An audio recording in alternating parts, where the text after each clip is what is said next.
The week my brother demanded $15 million from me. My mother set the table with the good china she'd bought on my credit card 11 years ago. She didn't remember that part. She set each plate like she was laying out a case for who in this family deserved nice things. Brett got the seat at the head, the way he always had.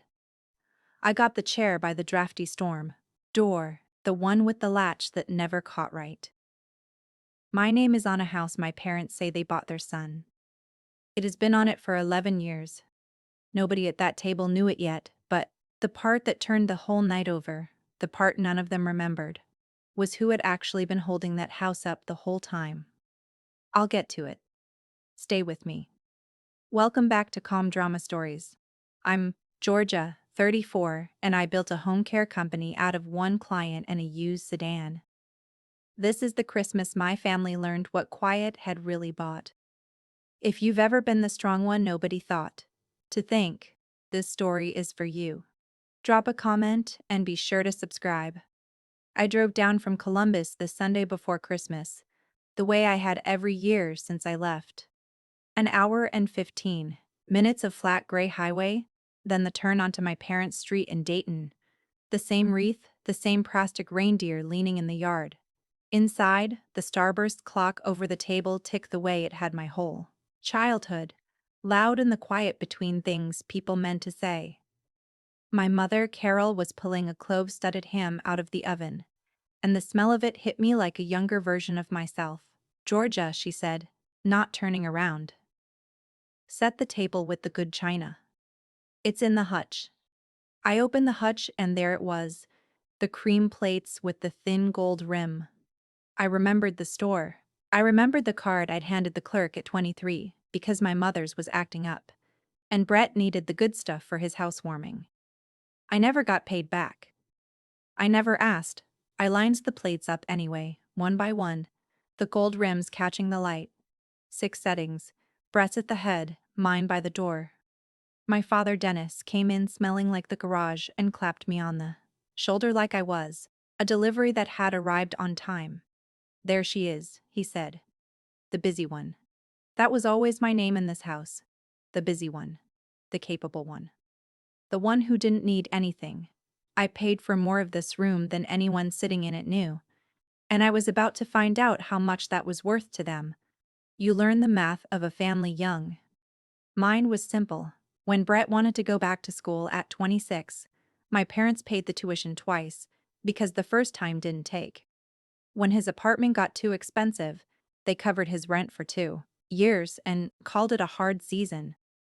When his truck got repossessed, my father drove out at dawn and paid the lot in cash so the neighbors wouldn't see. I learned all of this secondhand, at holidays, told as warm family stories.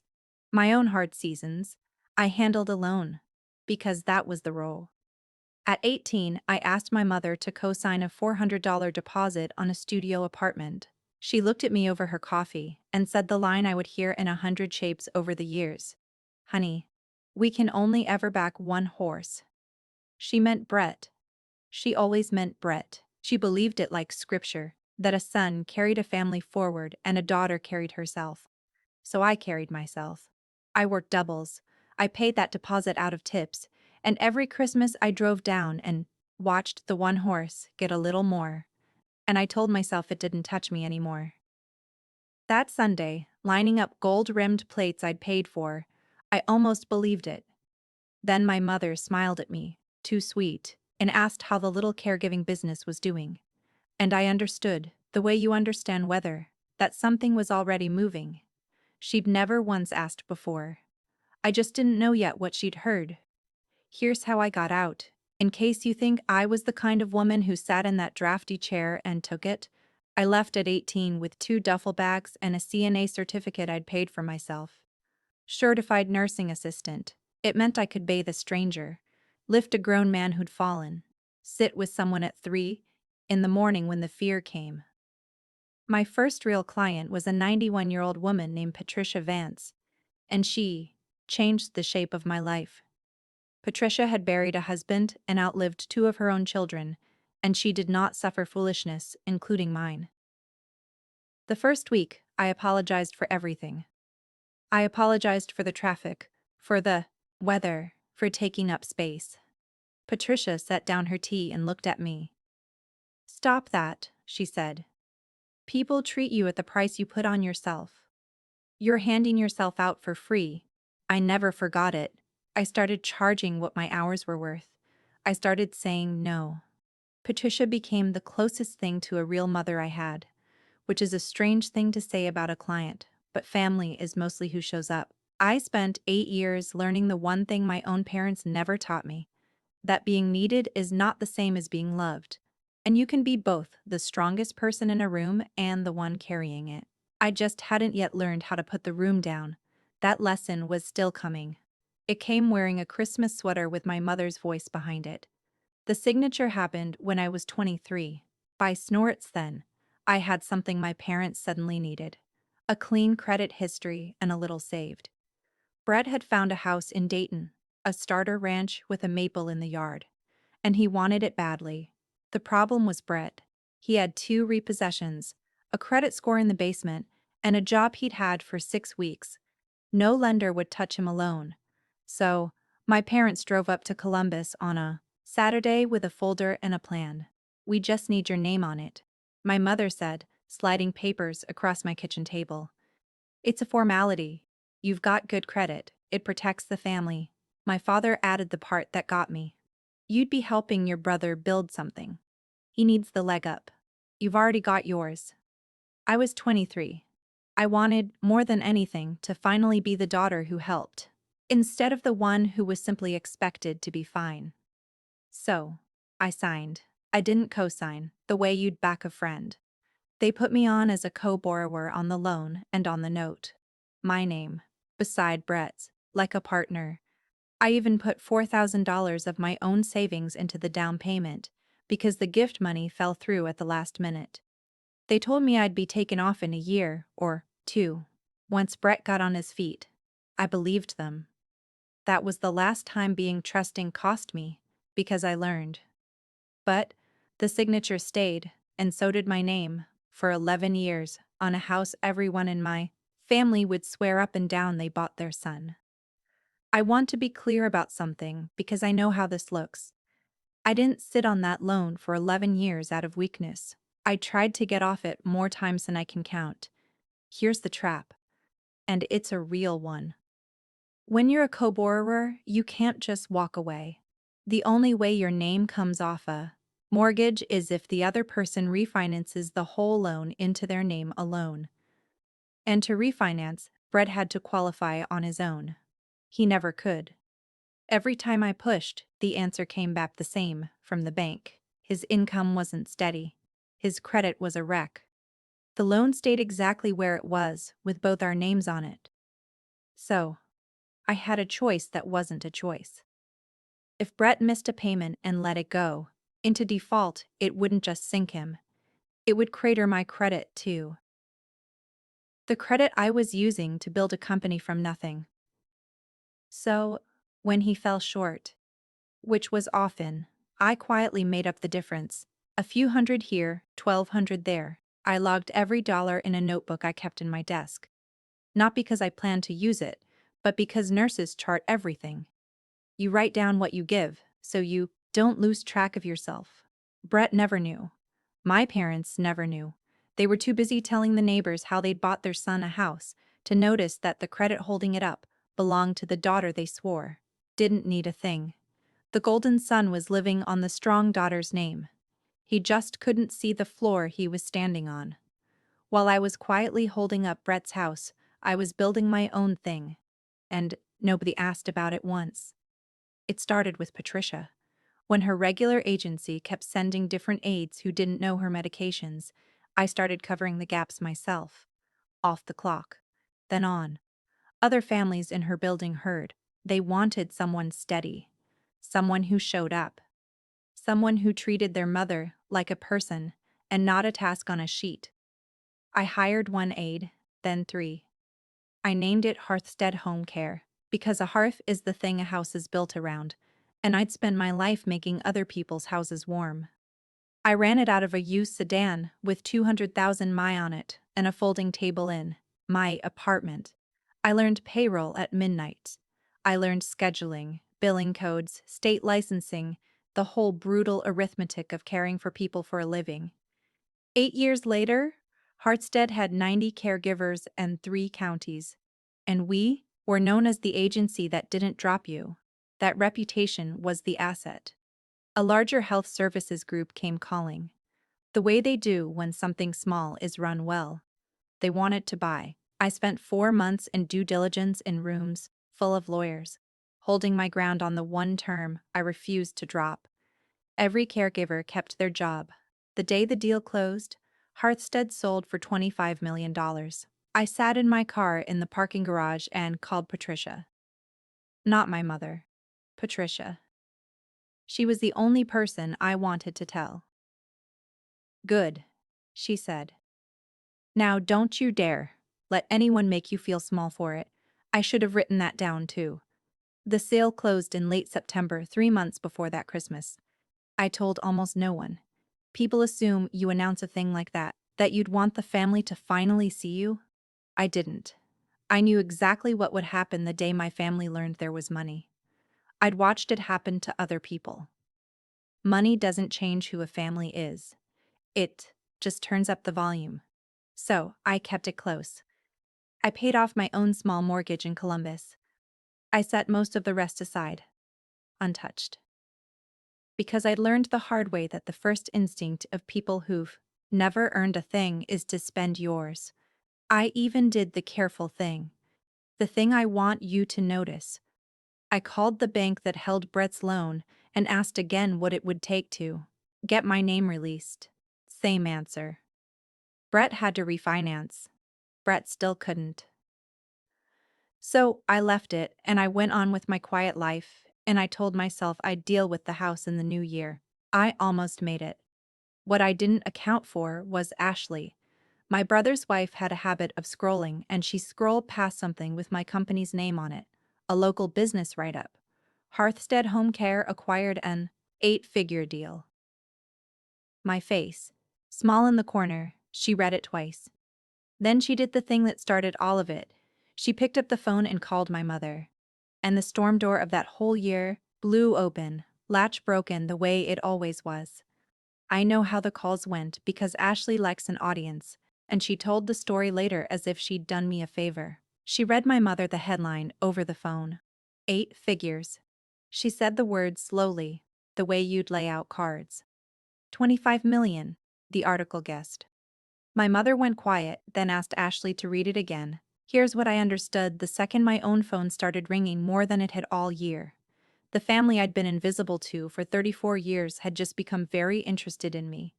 My mother called Tuesday, sweet as the ham. We never see you anymore. Come down early this year, Brett texted, which he never did. Something cheerful with too many exclamation points.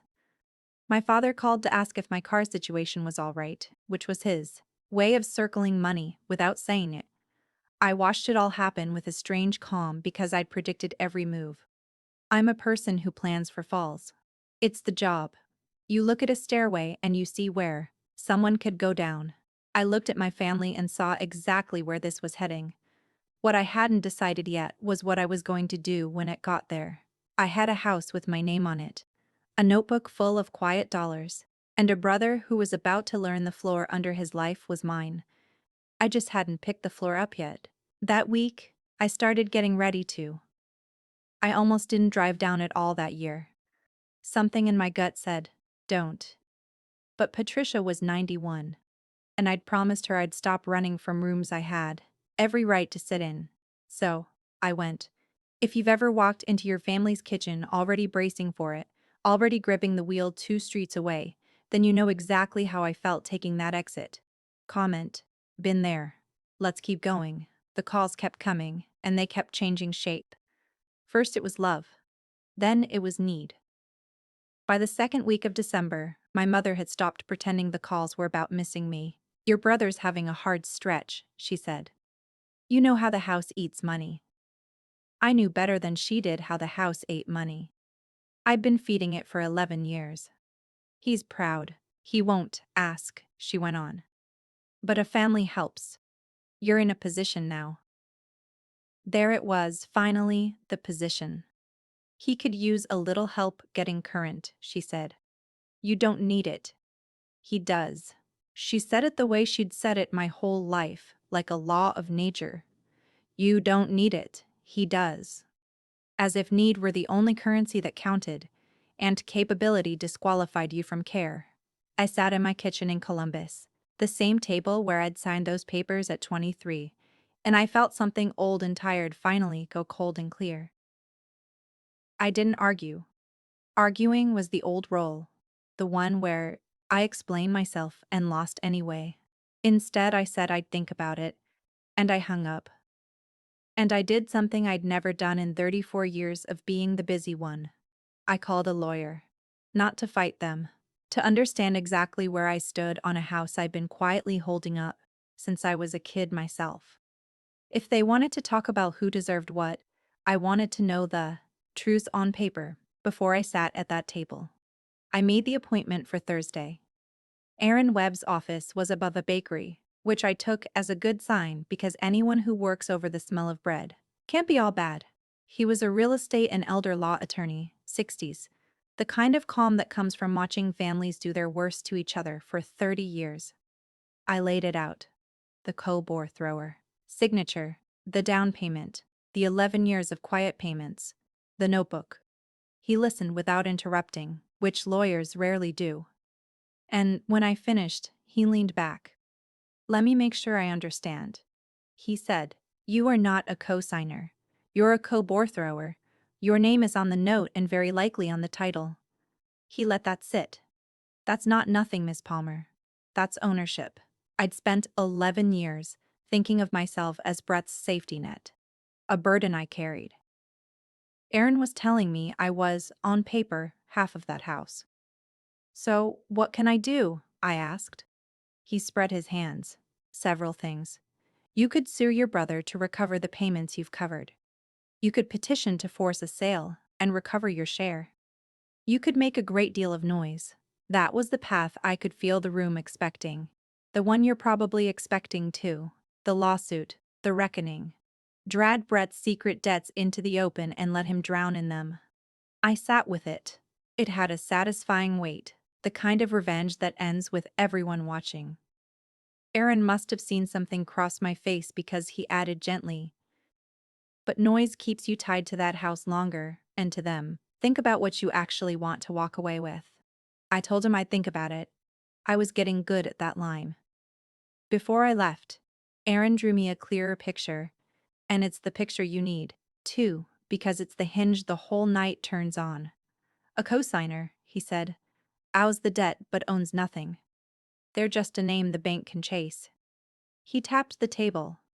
A co-bore thrower is different. You owe the debt, and you own a share. You have rights. You can't be removed without your consent. And you can't simply be erased. Then he told me the part that mattered most. The only clean way for your name to come off that loan is for your brother to refinance it entirely into his own name. And to do that, he has to qualify on his own. I said. Yes. We looked at each other. We both knew Brett. In 11 years, Aaron said carefully. Has your brother's financial picture improved enough to qualify for that house alone? Today, without you? I almost laughed. Brett had refinanced that house 3 times that I knew of, each time pulling cash out, each time leaning harder on the equity my payments had protected. His house was a tower of borrowing, with my name holding the bottom brick. No, I said, he can't qualify alone, he never could. Aaron nodded slowly, like a man watching a problem solve itself. Then you have more leverage than you think, he said. The question isn't whether you can act, it's how loud you want to be when you do. I drove back to Columbus that afternoon with 2 roads in front of me. The loud one, the lawsuit, the public unburdening of everything Brett had hidden, and another one, quieter, that I couldn't see clearly yet. It was already there. I just hadn't turned toward it. That night, I did what I do best. I charted.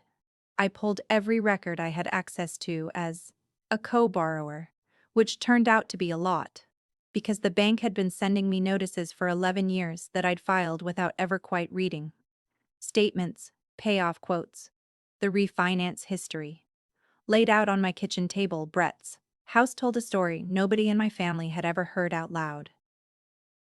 The original loan, when we bought it, had been modest. Then came the refinances. Each one pulled cash out for something. A boat one year. A business. Opportunity another. The tuition my parents thought they'd paid in full had actually been rolled into the house once, quietly. Every time, the balance climbed.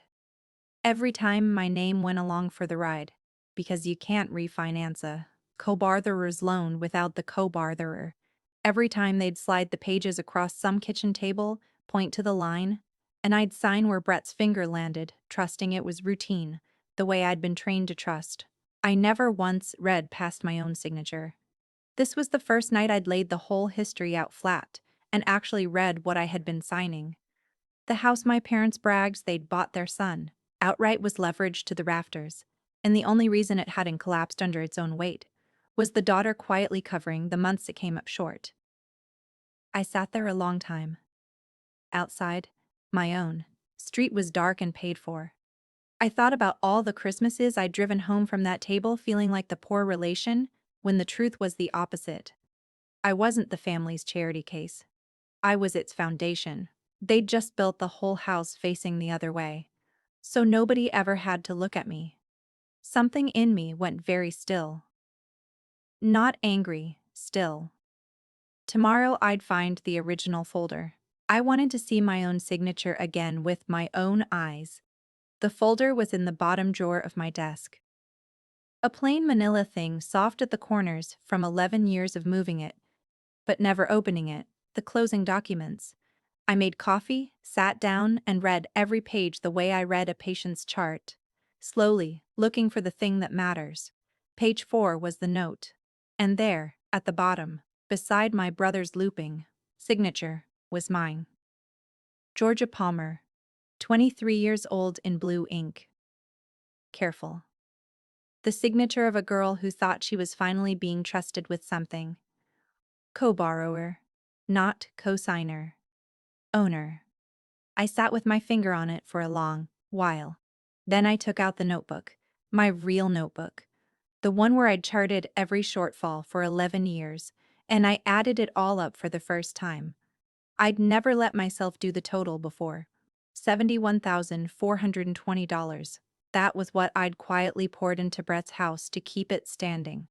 $71,000 in a family where I'd had to pay my own apartment deposit out of tips at 18. I didn't cry over it, and I won't pretend I did. I just looked at page 4 and the blue signature and the number, and I understood that I'd been telling myself the wrong story my entire life. The story where I was the one who took, when all along the ledger ran the other way. That signature was the most important thing in this whole story, so hold on to it. Page 4. My name beside his, $71,000, $420. Everything that happened at that Christmas table came down to those three things, and only one person in the family knew they existed. Me. I called Aaron the next morning and told him to start building the case, the recovery action, the petition. I wanted to know what it would take to sue Brett for the $71,000 and force the house to a sale, and I wanted the family to feel it coming. He warned me again, the same gentle warning that a lawsuit would tie me to all of them for a year or more. I said I understood. I told myself. This was the strong move. The move where I stopped being invisible and made them all look at the ledger, at last. For a few days, that's exactly where I was headed, and word got out. The way it does in families. Ashley heard from someone that I'd hired a lawyer. My mother called, rattled for the first time, demanding to know if I was really going to drag your brother to court over a house. I didn't deny it. I let them sit with it, let them imagine the courtroom, the public unspooling of everything they'd hidden. I'm not proud of how good that felt. Then one morning it caught up with me. I was in the shower when I caught myself rehearsing my testimony out loud, arguing with a Brett who wasn't even in the room. My jaw tight, the water gone cold. I'd spent 34 years living inside that family's kitchen, and now I was drawing up plans to build a new room onto it, one with a witness stand. That was when, late at night, alone with the folder and the number, something nagged at me. A lawsuit would put me in a room with Brett's lawyer for a year. It would keep my name welded to that house through every hearing. It would make me, once again, the one carrying the whole thing, just in a different building, with worse lighting. I'd be winning, maybe, but I'd still be holding the house, and I was so tired of holding the house. I didn't know yet what the other road was, but I knew the loud one led right back to the chair by the broken door. So, I went to see Patricia. Patricia was 91 now, and sharper than people half her age. She lived in a tidy unit at an assisted living place. I'd helped her pick, and she still made tea like it was a ceremony. I told her everything: the sale, the house, the signature, the lawyer, the 71,000. She listened the way she always had, hands folded, missing nothing. When I finished, she didn't tell me I was right, which is what family is supposed to do. She asked me a question instead. "Georgia," she said, "do you want to win, or do you want to be free?" I opened my mouth to say both. She held up one finger before I could. "They're not the same thing," she said. "Winning keeps you in the ring. Free means you walk out." She sipped her tea.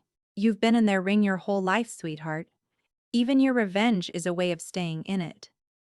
The lawsuit, the courtroom, making them watch, that's still you performing for people who never clapped." I sat very still. "You don't owe anybody your spine," she said. "Not your money, not your years. And not the next 3 years in a courthouse proving a point they'll never admit you won." She set the cup down. "So don't fight them for the house. Just stop holding it up and let the house tell them the truth." "You've been too kind to say." Something turned over in me, quiet and final. I'd been planning to throw the whole weight of that house at my family. Patricia was telling me to simply set it down and step back and watch. For 11 years, I'd been the thing keeping it from falling. The most powerful thing I could do was nothing. I just had to stop. I drove home with Patricia's question turning in me, and somewhere on that gray highway it clicked into place. I didn't need to sue anyone. I didn't need a courtroom or public reckoning or a single raised voice. I just needed to stop being the floor. Here's what I understood. For 11 years, the only thing keeping Brett's house standing was me, quietly, curing the shortfalls so the loan never defaulted. If I simply stopped, the house would come due on its own. Brett would get behind the way he always did. And this time, no quiet check would appear to save him, and the only way out for him would be the door I'd been pointing at for a decade: refinance into his own name. Which he could not do. He couldn't qualify a loan in 11 years, and he certainly couldn't now with the house leveraged to the ceiling. Without me, the math had only one answer. The house would have to be sold to pay off the note, and when it sold, my name would finally, cleanly come off it. I'd be free, not through a fight, through subtraction. The revenge my family would never see coming wasn't an attack, it was an absence. I would simply remove the one thing they'd never noticed was there. It was the most me thing I could possibly do. A nurse doesn't break the body to make a point. She stops propping up what was never healthy and lets it find its own level. My family had spent 34 years insisting I didn't need anything and the golden son needed everything. Fine. I'd give them exactly the family they'd designed. One where I gave nothing and we'd all finally see who'd been holding whom. I called Aaron and told him I'd changed direction. No lawsuit. He went quiet for a second. Then I heard something like respect in his voice. "Tell me," he said. So I did. I told him I wanted to do two simple, lawful things. First, I would stop covering Brett's shortfalls, effective immediately. No more quiet checks. Second, I wanted to notify the loan servicer in writing that I would, no longer be carrying payments on the account, and to formally request the process and figures for releasing my interest. "You're within your rights on both," Aaron said, completely. "You're not required to subsidize a co-borrower forever." He helped me draft the letter that afternoon. It was short and unremarkable. The kind of letter that changes a life without raising its voice. I notified the servicer of my position. I requested a payoff quote and the requirements for removing my name. I made clear in plain language that any future shortfall would not be covered by me. I signed it. Georgia Palmer. The same name from page 4, 11 years older. Then I mailed it 4 days before Christmas. I want you to notice when this happened. The decisive thing, the real turn of the whole story, didn't happen at the dinner table. It happened in a quiet post office on a Wednesday, with no one watching, no speech, no gotcha. By the time I drove down to Dayton for Christmas, it was already done. The floor was already gone. The house was already falling. They just couldn't feel it yet. I'd be sitting at that table by the broken door when the first crack reached them, and the only thing I planned to do was tell the truth. Calmly. One time. And leave. And people keep asking why I didn't just write the check and keep the peace. Here's the thing about being a family's safety net. Nobody thanks the net. They don't even see it. They only notice it the day it's finally gone and they hit the floor they swore was solid. I'd been the net for 11 years. That December, I decided to find out what happened if I simply stepped aside. If you've ever been someone's net, stay with me for what comes next and subscribe. The early gathering was the Sunday I told you about, the ham and the gold-rimmed plates and the chair by the door. That was when the money came out. We were halfway through dinner when Ashley set down her fork, looked across the table at me with a bright, terrible smile, and set it for the room. So, are we not going to talk about George's $25 million? The starburst clock ticked into the silence. My father stopped chewing. My mother's hand went to her collar. Brett looked at me like I'd been hiding a second head. "What is she talking about?" he said. So I told them, plainly, because there was no point hiding it now. I'd built a company. I'd sold it. It was a good number. I kept it short and unbothered, the way Patricia taught me, and I watched the temperature of the room change in real time. My mother's shock lasted about 4 seconds before it turned into something else. Calculation. I'd seen that exact look on her face my whole life. The look that came right before, "We can only back one horse." She reached across and put her hand over mine, warm and damp. "Sweetheart," she said. "That's wonderful. That's such a blessing for this family." This family. Not me. The family. And then softer, the old law. "Dust it off and aimed, and your brother's struggling so much right now. You don't need it." She squeezed my hand. "He does." There it was again. The whole creed of my childhood said over a ham I could have bought 100 of. I didn't pull my hand away. I just looked at her. And for the first time in my life, I didn't feel the need to explain why she was wrong. It moved fast after that, the way these things do once the number is on the table. My father cleared his throat and started talking about keeping wealth in the family. Brett, emboldened, leaned in. "Look, I'd never ask," he said, asking. "But the house has been tight. If you floated me something even alone." He named a figure, then a bigger one. "By the end of the meal, alone had become your fair share to give." As if my company had been a family project I'd selfishly cashed in alone. Ashley delivered the line they'd clearly rehearsed. "After everything your parents did for you growing up," she said, "you'd really let your own brother lose his house?" I almost admired the nerve of it. Everything my parents did for me. I ran the list silently. The apartment deposit they wouldn't co-sign. The tuition they paid for him. Twice. The truck. The rent. The house with my name on it. The $4,000 of my savings in the down payment. Everything they did for me fit in a thimble. And everything they'd taken would fill that house to the roof. But I didn't say any of that. Not yet. Brett, watching me stay quiet, mistook it for weakening. Family money comes home to family, Georgia. he said, like he was quoting wisdom instead of inventing it on the spot.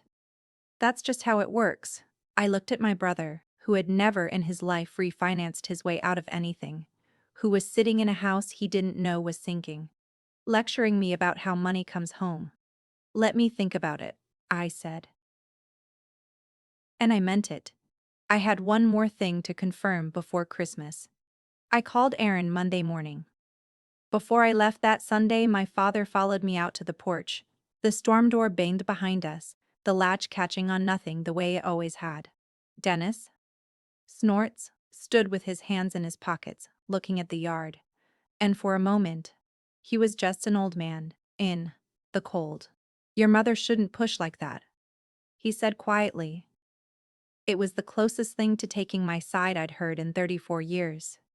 I know it hasn't been even. He went on, between you and your brother. I do know that. Something in my chest loosened just slightly against my will. I waited. For 1 second, I thought my father was going to apologize, and I understood how badly I'd wanted that all my life. Then he sighed and ruined it. But you came out fine, Georgie. You always do. And Brett. He's not strong like you. He needs the help. We did what we had to do for the one who couldn't make it on his own. There it was, the same arithmetic. Just wearing a sadder face. I'd come out fine, so I deserved nothing. Brett couldn't cope, so he deserved everything. My strength had always been the reason to give me less. He told me then, almost as a confession, that he pulled the equity out of his own house years ago to help Brett. That retirement was thinner than my mother knew. That he was scared. And I felt for him. I did. But fear isn't a deed to my life. I'm sorry you're scared, Dad, I said, and I meant it. But you spent your safety net on the wrong son. I drove back to Columbus in the dark. He didn't ask which son I meant. The letter I'd mailed did its quiet work, while the family was busy planning how to spend my money. 3 days before Christmas, the loan servicer processed my notice. The December payment came up short, the way it always did. But this time, no quiet check appeared from Columbus to cover it. For the first time in 11 years, the shortfall just sat there, uncured, and the account ticked over into delinquency. Brett got the notice in the mail the same week. I know exactly what it looked like, because I'd been the one receiving those notices for a decade and filing them away. Past due. Action required. A number with a deadline. Brett had never seen one before, because I'd always made sure he didn't have to. He had no idea what had changed. He had no idea the change was me. Finally absent. He called my parents in a panic instead of me, because in his mind, I was the one with money now, not the one who'd been holding his house up all along. The irony was almost too clean. He spent that whole week believing his big sister was hoarding $25 million while refusing to help, never once suspecting that the help had been there silently the entire time, and had simply stopped. My mother called me, frantic, saying Brett's mortgage was somehow behind and the bank must have made a mistake. I let the call go to voicemail. There was no mistake. There was just, for the first time, the truth arriving on its own schedule. I didn't have to lift a finger at that table. The house was already telling them. They just hadn't learned to read its handwriting yet. I'd taught myself 11 years ago. Brett finally called me himself the night before Christmas Eve. No exclamation points this time. He was shouting before I even said hello. The house was behind. The bank was sending letters. Did I know anything about this? Because the timing was awfully convenient, wasn't it? Right after everyone found out about my money. I let him run out of steam. Then I said the calmest thing I've ever said to my brother. Brett, refinance the house into your own name. Silence. Like I've been asking you to do for 11 years, I went on.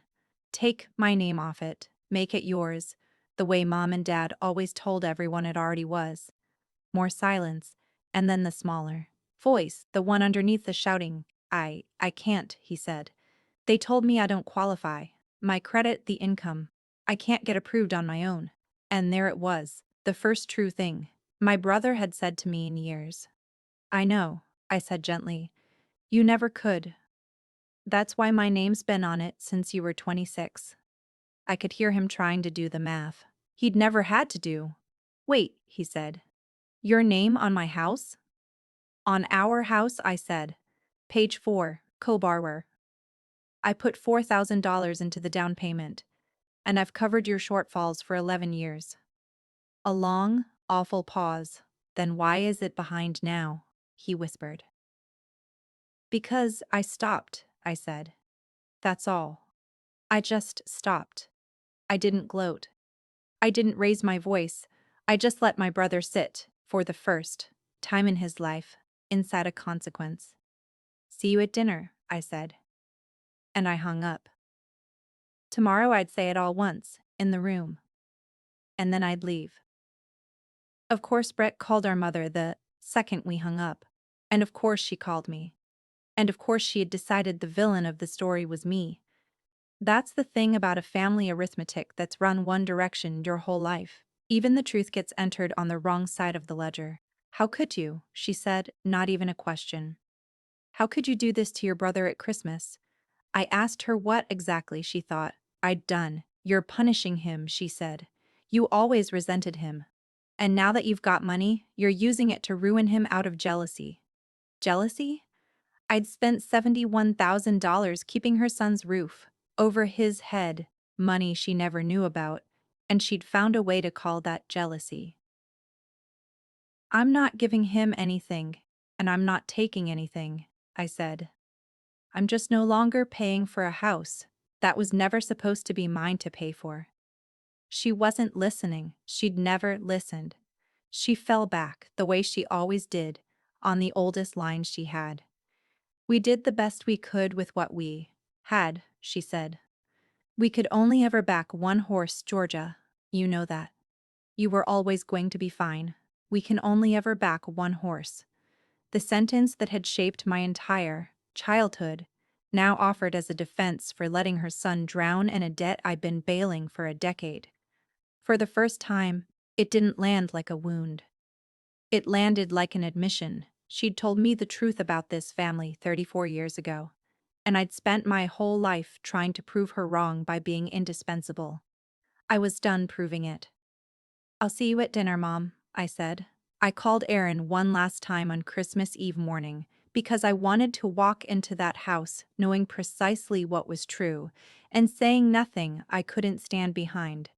I asked him to confirm where things actually stood.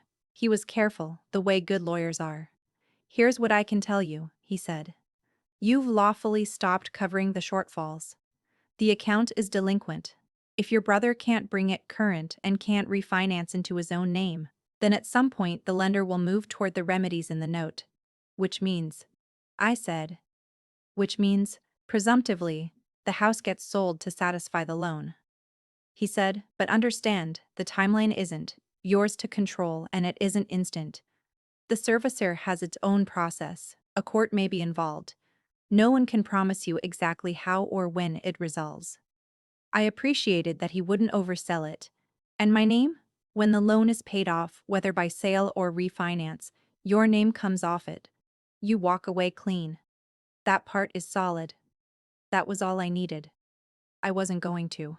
That table to threaten anyone or promise outcomes I couldn't guarantee.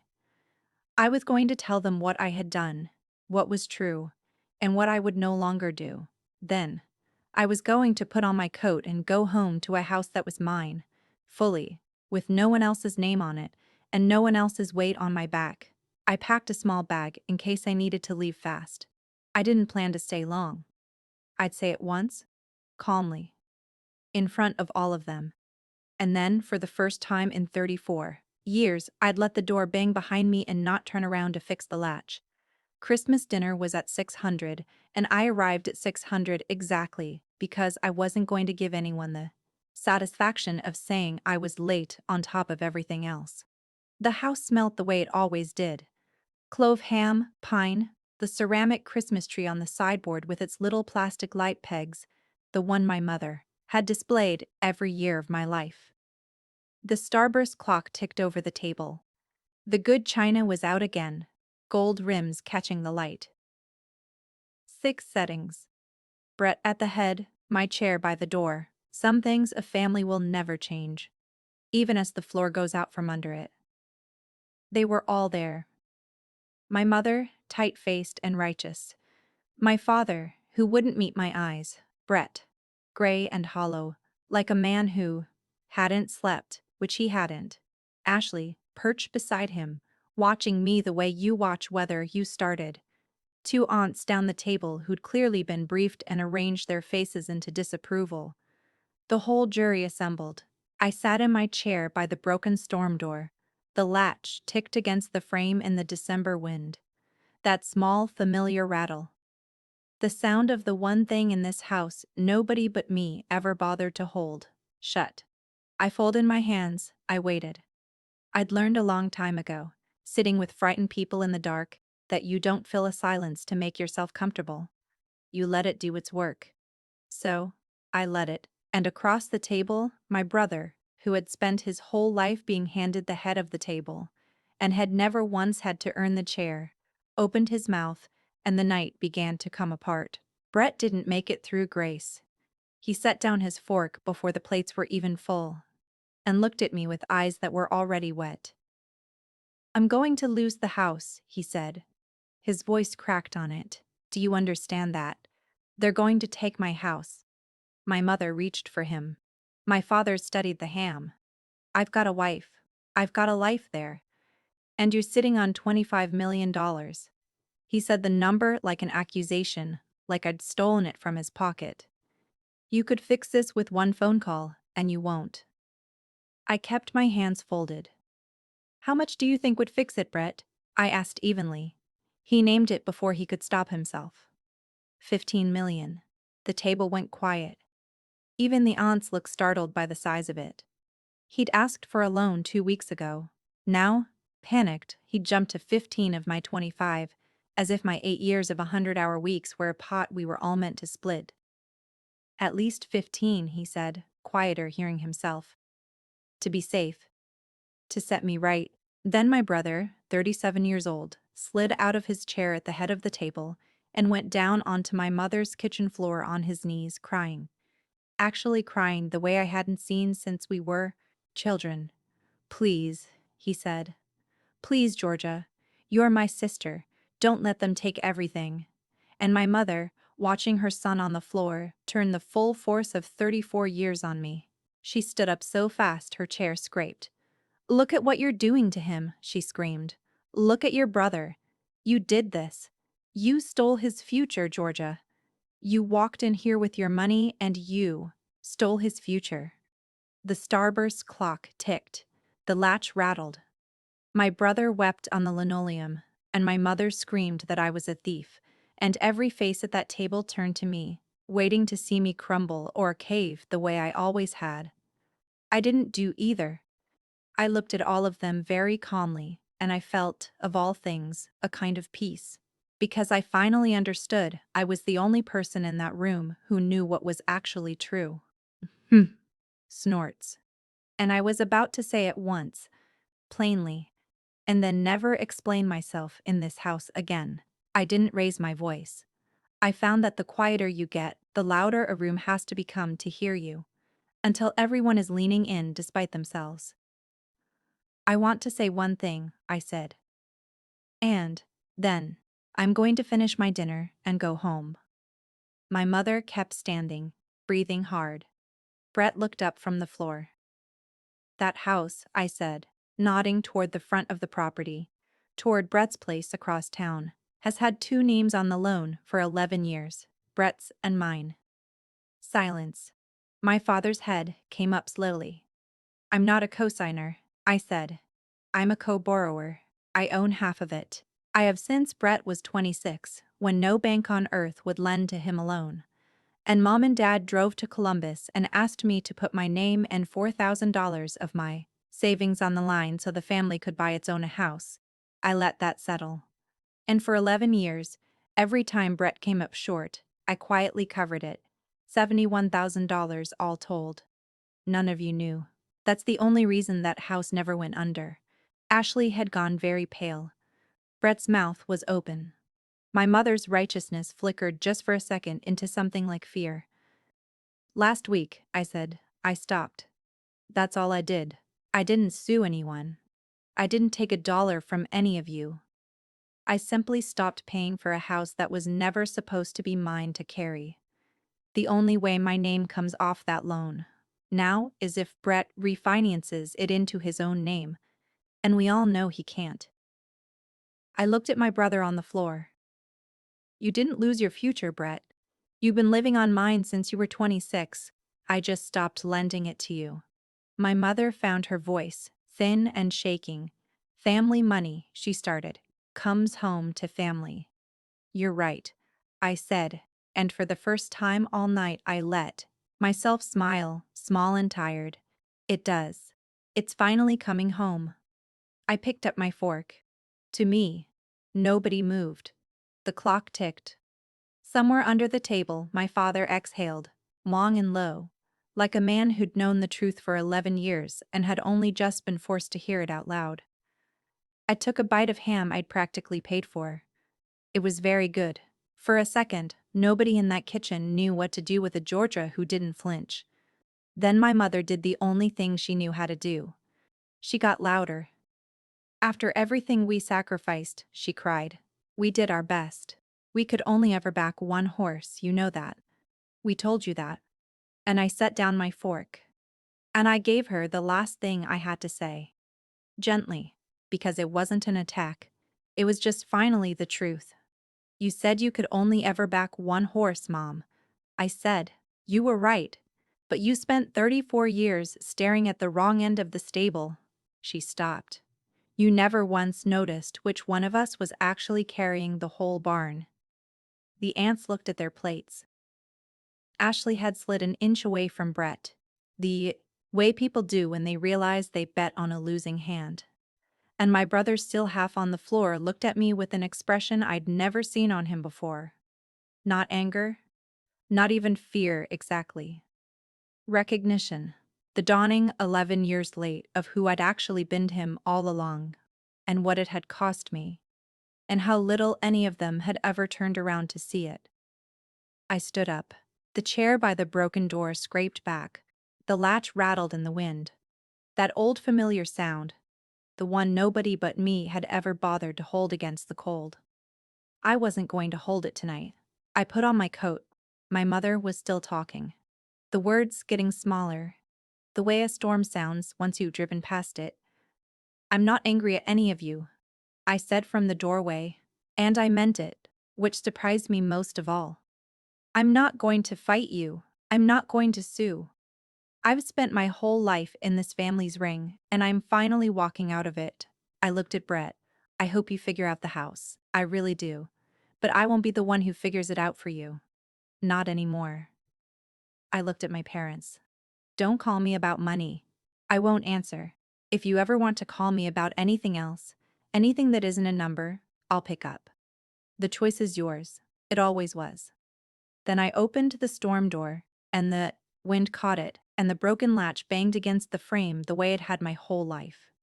For 34 years, I'd been the one who turned around to ease it shut, to fix what no one else would fix, to hold the cold out so everyone inside stayed comfortable. I stepped out onto the porch. I let the door swing. I didn't turn around, and I didn't reach back, and behind me, I heard it bang once, twice, loose and rattling. And then, I was down the steps and into the cold, clean dark, and for the first time in my life, the latch was somebody else's problem. Here's how it landed, since I know you want to know. Brett couldn't refinance. Of course he couldn't. It didn't happen all at once, the way some part of me had braced for. The servicer did what servicers do. Sent the notices, gave Brett a window to bring the loan current, and waited out the timeline the documents required. He couldn't cure it, and there was no quiet check coming to rescue it anymore. By 3 months into the new year, with that window closed and the account too far behind to save, the lender moved to recover what it was owed, and the house went up for sale to pay off the loan. It sold in the spring to a young couple with a baby on the way, which I liked, because at least the maple tree would get to shade somebody who'd earned it. When the loan paid off at closing, my name came off the note at last. 11 years, gone with a single line on a settlement statement. I was free. My father's retirement was thinner than my mother ever understood, and they downsized to a smaller place. Quietly, the way they'd done everything that embarrassed them. Ashley left Brett within the year. It turned out her loyalty had been to a house and a status. And once those were gone, so was she. Brett rents now, the way I did at 18. And I hear he's learning the arithmetic the rest of us learned long ago. I didn't celebrate any of it. There was no triumph in watching a family I'd loved come apart along the seams they'd sewn themselves, but I slept. God, I slept. I took the money I'd kept, and I did one thing with a piece of it that mattered to me. I started a scholarship for CNAs. Women putting themselves through certification the way I had, and I named it for Patricia Vance. She came to the first ceremony in a wheelchair, 92, and fierce. And when they read her name, she gripped my hand and said, "There. Now that's family money coming home." We both laughed until we cried. My parents weren't there, they didn't know. And for the first time, that absence didn't feel like a wound. It just felt like quiet, the good kind. I learned something at that table I wish I'd known at 18, sitting in the drafty chair by the door. You can love people with your whole heart and still refuse to be the floor they stand on. You can be the strongest one in the room and still set the room down. And the day you finally stop catching everyone who is happy to let you, you discover the thing they never wanted you to know. That you were never the one who needed holding up. You can stand. You always could. That's how one quiet daughter took her name back. The Good China. Page 470, $1,000 nobody ever thanked her for. If you've ever been the net a family forgot to see, hear me.